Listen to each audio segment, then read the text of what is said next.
Hey everybody, welcome to another episode of Reviewing Comics with me, Alex Turbin.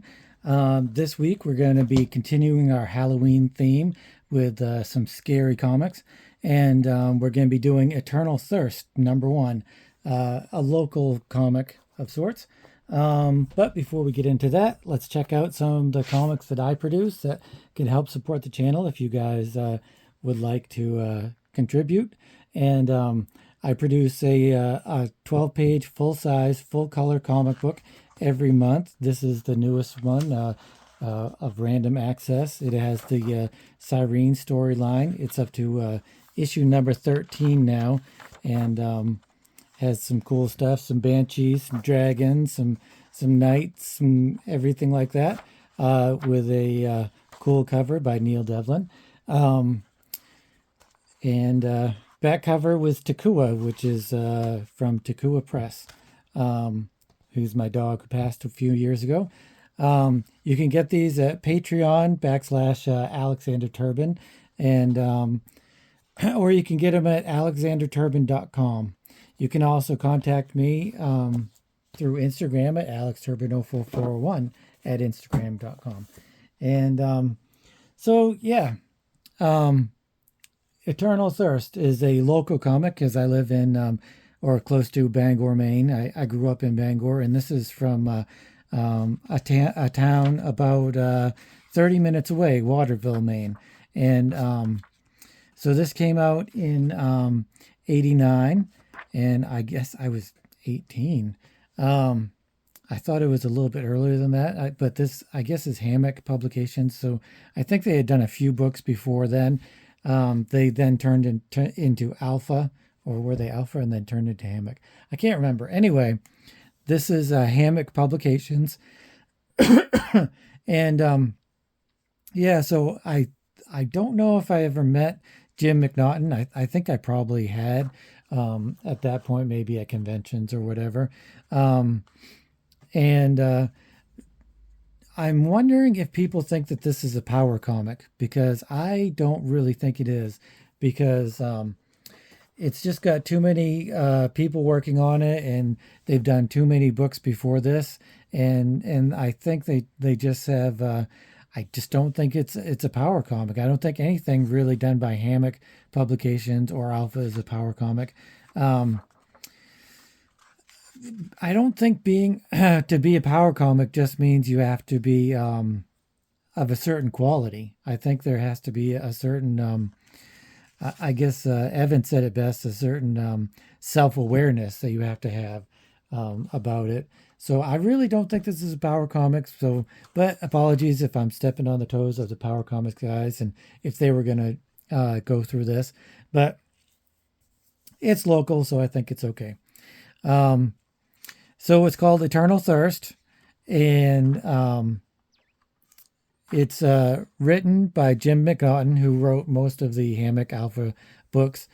Pencils by Hector Diaz, inks by Alan Larson, cover pencils by Hector Diaz, and the logo by Shannon Hamilton, and the colors by Ray Bradbury, and Frat Man, Rick Sawyer. I guess this is Frat Man. This is a little comic they put in the beginning. Yeah, so this was made in Waterville, Maine, and then they printed it in Canada. I guess you could print cheaper in Canada. I don't know if you still can. So the title of the story is Treachery, and I read this because I know you guys kind of I don't really read it as I'm going through. I just think that would kind of be take a lot of time and not really be worth it. I would rather skim through it and kind of give my thoughts on the art and the writing as we go along. So there's this character, unknown character. She's talking to herself, and there's this kid on an airplane. You can definitely tell this is pre 9/11 with the kid who has a gun, and he's going blam, blam, blam, and he's running around the plane.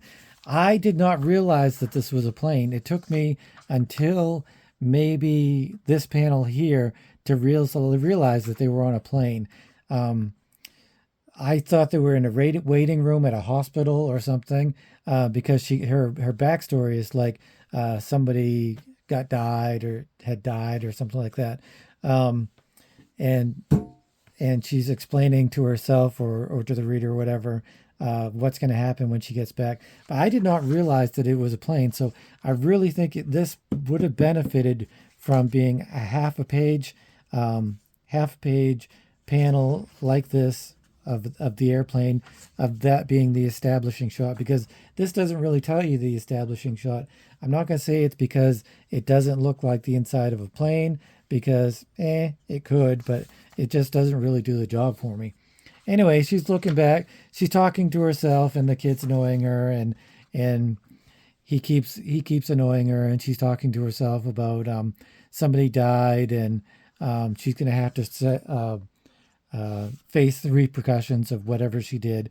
It doesn't really go into that, what happened. I think maybe they go into that in the next issues, maybe. I don't have two, but I have three, so we'll have to see. I'll have to check out three. Um, so it goes through, and she gets off the plane, and you have these two assassins that are talking about killing her. And she gets off the plane, and he whips out his Han Solo gun and blasts her in the chest. Um, I will say, I don't like to degrade other people's art. I will say that on the action side of this comic, it's kind of lacking. I'll show you as we go along. But she gets shot, which, I mean, I think it could have used some action lines, or her falling backwards or something like that. I mean, he does notice that she got shot, but as we think, because of the title of the book, we think she's a vampire, but she hasn't done any of her vampire stuff yet. So it goes along. The assassins think that they killed her, and she's going through the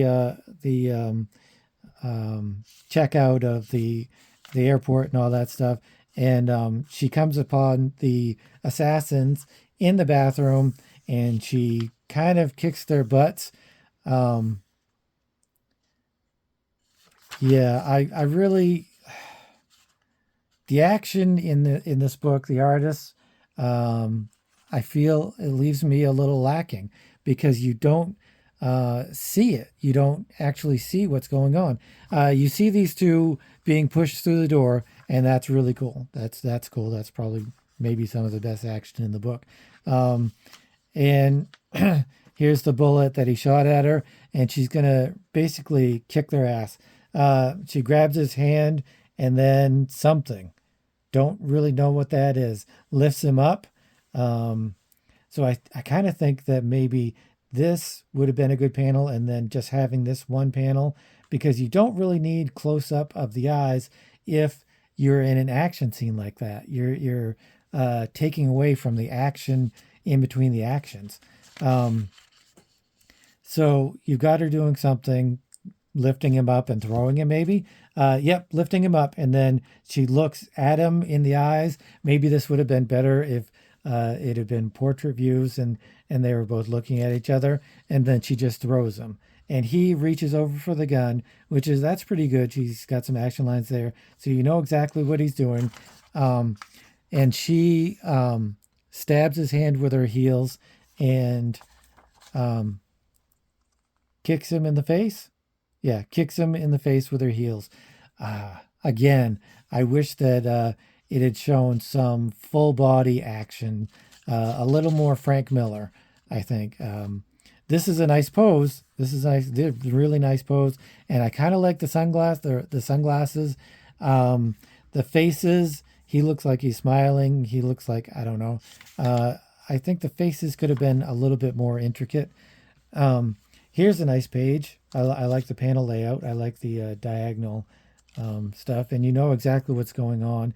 And she bares her fangs for the first time.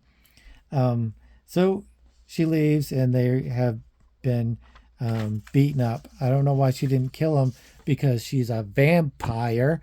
But anyway, she doesn't kill him, and she goes home, and she takes a taxi, and she goes home, and she rests on the couch with her friend, she's a lesbian. It kind of is hinted at that, excuse me, which is very broad-minded for 89. I kind of like that. Um, so she's gonna clean up her wound, and she screams. What kind of vampire screams when they have a wound cleaned? Anyway, they're talking and stuff. This I didn't really understand because she's talking about something. Do you want a drink or whatever? And she's taking care of her. So the main character says, "Yes, mother," and then she says, "Smartass." I kind of think they meant to have her saying "smartass." I'm not entirely sure. And what's her name again? Um, they don't really. Do they say her name? Yeah, they do, because the assassins are looking for her, and nope, they don't say her name. So I don't think they say her name until later on. This they keep showing her fangs, which is a little over. They do it a little too much. It's got nice panel movement. You don't really lack for knowing what's going on. Um, what is her name? I cannot, for the life of me, remember what the main character's name is. Anyway, here's the bad guys, the assassins that failed. I kind of think that they're trying to do a Frank Miller-y thing where the bad guy is, here's the bad guy, and he's admonishing the assassins for failing. It's really hard to tell what's going on. I know that he is an assassin, and he's kneeling in front of this guy, but then what is this? What is this? I assume that, oh, he gets stabbed in the neck by this woman. Is this a woman? It's really hard to tell. I really am not loving this page, just because I can't tell what's going on. So the story keeps going, and somebody from the agency comes by, and I guess she works for this agency, and I think it's a I don't know whether it's a vampire agency or whether it's a FBI, CIA agency. Anyway, he has another job for her, even though she just got back into town, and he wants her to go with her. She must be her handler if this is a CIA type agency, and what is her name? I am really trying to figure out what her name is. But anyway, so he gives all the reasons why she has to go to the Middle East, even though she just got back. And apparently they're living in a rented an apartment by the agency. And here's a little sexy action going on. So anyway, they're going to the Middle East to find if this other group called the New Dawn is there was an attack in Iraq, or there was a massacre at an embassy, and they have somebody that survived, and they want to interrogate the person in question. This is a really nice double page spread that it's kind of weird that this guy is walking on the fruit or whatever, but you realize that it's a time lapse double page spread, so it's kind of okay because it's not about the single. Oh, this is the handler. It's not about the single images. It's about moving the story along time wise. So it's a montage of time, and so they meet one of the agencies, other people, and apparently the agency guys want to test her, and so they attack her, and they both fight back and eventually kick his butt, and then he's like, sorry, I didn't mean to. So here's the other guy, um, who's another part of the agency, and she doesn't like it at all. So she throws him across the room, smashing him into the wall. And it's Kat. Kat is her name. Katrina, I think. So it's Katrina. Um, so the agency guys in the Middle East, or partnership or whatever they're doing, they are testing Kat to see if she's worthy of uh, doing what she's doing, I guess. And so they go into their lair, and Amanda is the name of the handler. So they go into the lair, and this is the prisoner who was caught in the embassy. I don't know if she was one of the victims or one of the terrorists that attacked the embassy.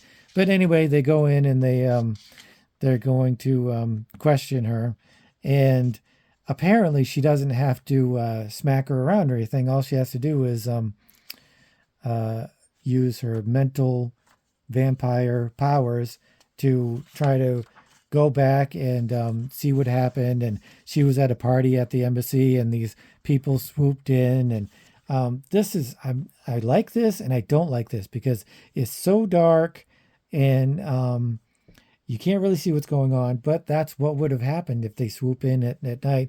I think I much rather would have had one or two of the characters busting in the window, which apparently they do, because here's some glass. So they bust in through the window and massacre everybody but her. And so they find that out. And Kat, the vampire, is like, this one's an innocent. So she's like, it's okay, it's fine. And she wants her to be let go because she's innocent. And the parts of the agency are like, we're not going to let her go because that's my orders. And she smacks them one for going against what she says. But then somebody from the agency shoots her. So this agency that she's in is kind of crappy. They're not really into doing really what's good. They're just into, I guess, getting to their objectives. So then he shoots her, and Kat is angry. So she wants to, and this one, her handler, is being held captive, and he's like, he's the boss, and he's like, take her out or whatever. And I guess they don't realize she's a vampire. So before they can do anything, she attacks, which really, why again with the close up of the eyes? This should have been her lunging, or, something, lunge, bite. This is kind of okay, even though this is the most difficult shot for me as an artist, is looking up the face, looking up from your neck and your chin, and that is just incredibly hard. I think this is a fail, but I'm not saying that I can do better. So anyway, he's got the handler captive, Amanda, and she says she's the only one that she's ever loved in a long time, and she's not going to let anything happen to her, and that's how it ends. I'm not sure that's a good cliffhanger or not. And boy, a lot more could have been done here. It's a nice face, and I believe that's the cover. They swiped from the cover. Why on earth would you do that? So the question is, did he make the cover and then add this stuff?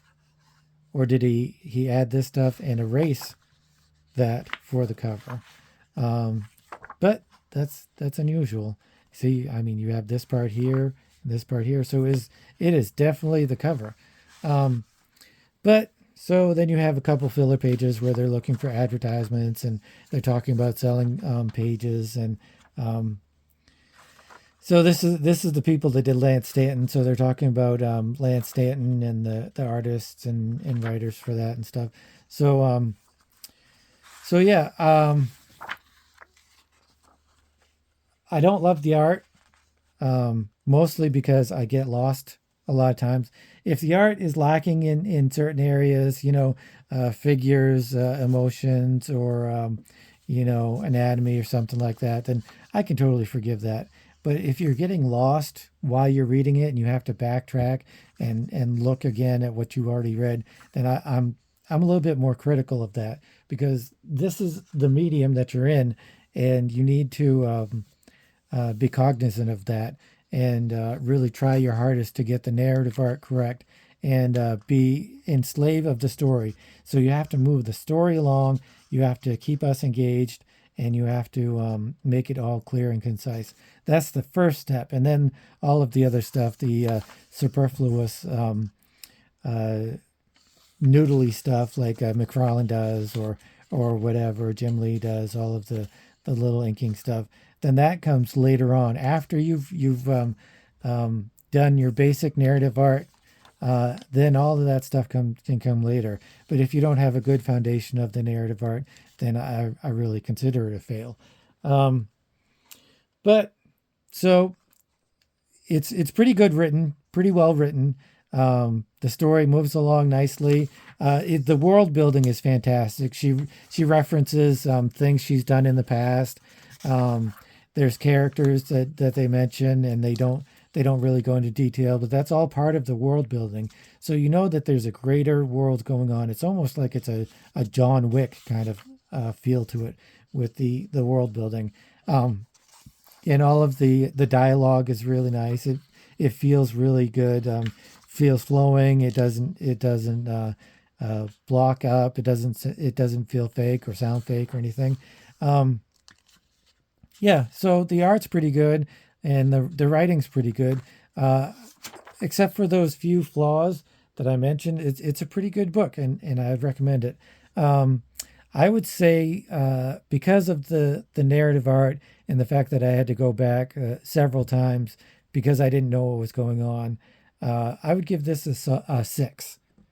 A 6, definitely. It's got a nice cover. It's got a nice logo. It looks a little bit amateurish, but I can forgive that. But it's got a really nice image on the front, and so yeah, Eternal Thirst #1.